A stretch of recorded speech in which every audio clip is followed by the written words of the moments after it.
You can always spice things up with a little bit of glitter. More about that later. When we think about the sources of infection for young pre-weaned calves, we have two main issues, okay? Primarily the main challenge we see is digestive upsets and scours, and then probably in older calves, pneumonia is probably number two. There is other diseases like joint ill, etc., but they're the main things we're looking at. The challenge for a lot of our farms now is that a lot of the bugs are actually present. Where are the bugs primarily? Well, our adult cows have been exposed to a lot of pathogens. They don't show clinical symptoms of them, but they can shed them in their dung or respiratory system if we look at pneumonia. The problem is small levels of infection can infect calves or start the process going, but calves become factories for shedding disease.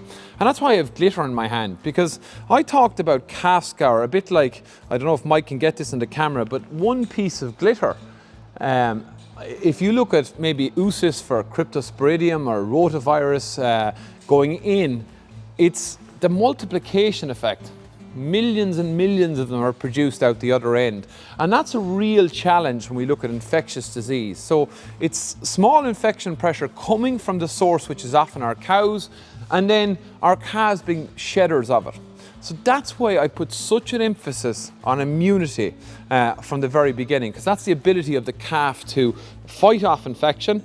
And the next piece we'll be looking at is hygiene, trying to reduce down the spread of disease by attention to detail, and cleaning on the farm is really important. So that's why we spent so much of the first half of our 30 videos looking at colostrum and feeding and their role in immunity.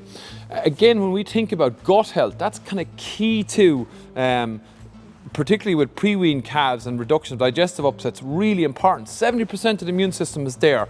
And that's why we're seeing the long-term feeding of precision microbes from birth to 30 mils making a real difference to overall, I suppose, pathogen load and pressure on farms. Now, if you want to view all these videos, they're on website calfhealthchampions.ie, and also you can see a lot more information about precision microbes.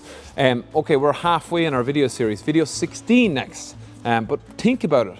Okay, we know there's a lot of infection on farms, there's a lot of pressure there, it's natural for farms.